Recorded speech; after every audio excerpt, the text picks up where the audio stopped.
কিশোরগঞ্জের ভৈরব উপজেলায় নতুন ধরনের চাষাবাদ কৃষকের জন্য নতুন সম্ভাবনার দিগন্ত খুলছে।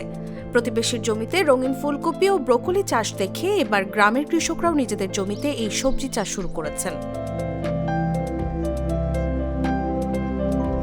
কালিকাপ্রসাদ ইউনিয়নের আতকাপাড়া গ্রামের কবির মিয়া ও আব্দুর রহিম এবার নিজের জমিতে রঙিন ফুলকপি ও ব্রোকলি চাষ করছেন।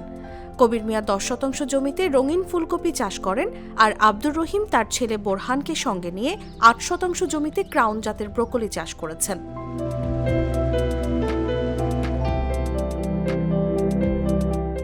উপজেলা কৃষি অফিসের সহযোগিতায় 2 মাসের মধ্যেই ফলন বিক্রির উপযোগী হয়েছে। কম সময়ে কম খরচে বেশি ফলন হওয়ায় এলাকার অন্যান্য কৃষকেরাও আগ্রহী হয়ে উঠেছেন। কৃষি অফিস থেকে আমরা সারা দিছে 1500 সারা দিছে, এরপর মার্চিং দিছে। তা আমরা নতুন এই বছর করছি, তা ইনশাল্লাহ এবার তো খুবই আমরা ভালোই ফলন দিতেছে।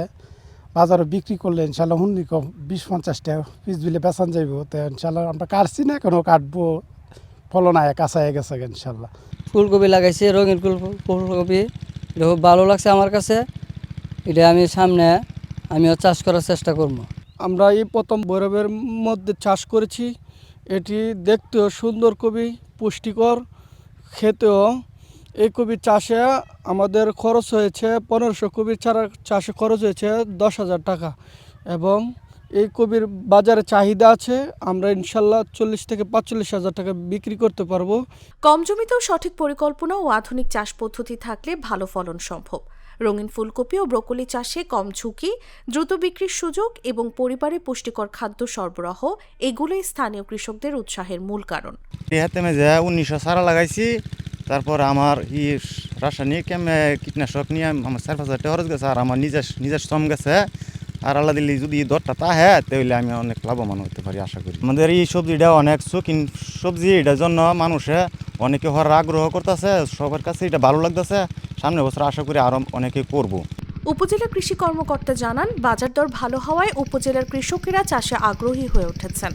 কৃষি অফিসের সহযোগিতায় এবছর 45 শতাংশ জমিতে রঙিন ফুলকপি ও ব্রোকলি চাষ হয়েছে। আমরা এই রঙিন ফুলকপি যে কৃষক ভাই করেছেন, উনি ওনার বক্তব্যে বলেছেন যে উনি এই ফুলকপিটি করে লাভবান। তা আমরা আশা করছি যে আমাদের এখানে বিভিন্ন ব্লক থেকে যে উপসহকারী কৃষি অফিসারগণ এনেছেন, ওনারা এটা দেখেছেন এবং এটার কার্যকর পদ্ধতি সম্পর্কে জেনেছেন। আমরা আশা করছি যে আমাদের বিভিন্ন ইউনিয়নে সামনের বছর এই রঙিন ফুলকপির আবাদ আরও বাড়বে। ভৈরবের কৃষকেরা প্রমাণ করেছেন, নতুন প্রযুক্তি ও পরিকল্পিত চাষ পদ্ধতি থাকলে কম জমিতেও ভালো ফলন সম্ভব। এই সাফল্য স্থানীয় কৃষকদের জন্য অনুপ্রেরণা হয়ে উঠেছে। নিউজ ডেস্ক, জাগো নিউজ।